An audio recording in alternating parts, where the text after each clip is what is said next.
निकुंज में दो सखी प्रधान हैं, एक श्री ललिता जी और दूसरी श्री विशाखा जी। श्री ललिता जी हमारे ब्रजमंडल में स्वामी श्री हरिदास जी के रूप में प्रकट हुई और श्री विशाखा जी हमारे ब्रजमंडल में श्री हरिराम व्यास जी के रूप में प्रकट। इन निकुंज की दो अली हैं, दो सखी हैं। वास्तव में ठाकुर जी को किशोरी जी को निहारना प्रिय है। बहुत ध्यान से सुनियो सब लोग। ठाकुर जी की नित्य उपासना क्या है? किशोरी जी को निहारना बस। पर किशोरी जी की नित्य उपासना ठाकुर जी को निहारना नहीं। चाहती तो तो नित्य ठाकुर जी को निहारना है, पर ठाकुर जी इतने व्यस्त हैं कि किशोरी जी भी थोड़ा संकोच करती हैं। और दूसरी बात, दूसरा कारण हमारे ब्रज का आ जाता है कि किशोरी जी चाहती तो ठाकुर जी को निहारना है, लेकिन कहीं ठाकुर जी ज्यादा फूल नहीं जाए, ज्यादा कहीं इतरान नहीं लग जाए, इसलिए जानबूझ के निहारती नहीं है। ठाकुर जी हमारे कैसे नेक, अगर किशोरी जी बड़ाई कर दे ठाकुर जी फूले नहीं समा में। नेक अगर ज्यादा निहारने लग जाए तो ठाकुर जी स्वयं ही काजर लेके हमें अपनी बिंदी लगा ले, मुझे नजर लग जाएगी आपकी। तो ठाकुर जी का नित्य उपासना किशोरी जी के दर्शन है और किशोरी जी की नित्य उपासना ठाकुर जी के दर्शन है, पर नित्य निहारती नहीं। तब किशोरी जी क्या करती हैं? वो सन्मुख बैठा करके श्री ललिता जी को देखती हैं और विशाखा जी को देखती हैं।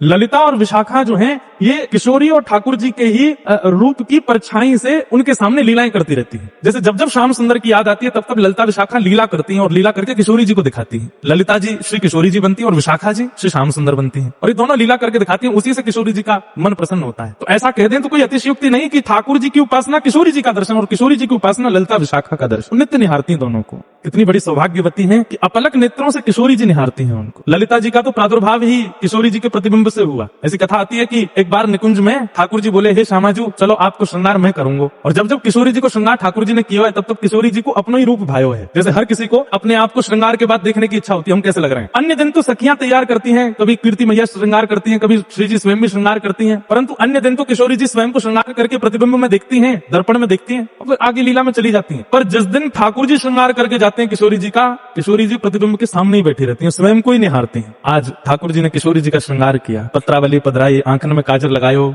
जैसे घर में देखा है ना, कभी बहनें बैठी हैं एक दूसरे के केश गूंथती हैं, ऐसे किशोरी जी बैठी हैं और ठाकुर जी उनके केश गूंथ रहे हैं। और किशोरी जी को आज इतना सुख मिल रहा है, इतना इतना आनंद है, पर प्रकट नहीं करती हैं। ठाकुर जी ने श्रृंगार किया और सुंदर पुष्प ला करके किशोरी जी के केशन में ऐसे सुंदर सुंदर गुच्छ बना करके श्रृंगार किया। और जैसे ही दूर से प्रतिबिंब लेकर के श्याम सुंदर आए, बोले हे श्यामाजू विराजो, देखो मैं आपको दर्पण दिखाऊं। और जैसे ही ठाकुर जी ने प्रतिबिंब दिखायो, किशोरी जी तो निहारती रह गई अपने स्वरूप। अब ठाकुर जी जैसे ही दर्पण दूर गए, किशोरी जी के नहीं या कुछ सामने ही रहने दो, यहीं स्थिर कर दो। ठाकुर जी कह रहे वाह, अपने रूप को निहार रही हो। बोले अपने रूप को ना निहार रही, या रूप में चढ़े हुए श्रृंगार को निहार रही हूँ, और वो श्रृंगार कैसे कियोगे वो चिंतन कर रही हूँ। अब तो इतना सुंदर लग रहा है किशोरी जी को अपना स्वरूप कि वो ठाकुर जी को भी कह रही है दूर बैठो, वो देखन दो। ठाकुर जी कभी पर्दा डाल दें, कभी दर्पण हिला दें, किशोरी जी नाराज है, बोले याकू मत छेड़ो, मेरे सामने रहने दो। अब तो किशोरी जी कुंज में भी जा रही है तो वहां पर भी ऐसे ऐसे दर्पण लगाए कि जहां किशोरी जी नजर घुमाए अपना ही प्रतिबिंब देख रही है। ठाकुर जी बोले इतना प्रिय लगो आपको मेरे द्वारा किया गया श्रृंगार, क्यों ना या श्रृंगार के स्वरूप को स्तब्ध स्थिर कर दिया जाए। और तभी किशोरी जी अपनी स्वरूप को देख करके बोली हे ललिते, और जैसे ही अपने स्वरूप को ललिते कहो है तो किशोरी जी को जो प्रतिबिंब है वो प्रतिबिंब ही श्री ललिता जी के रूप में प्रकट। श्री ललिता अली, ललिता सखी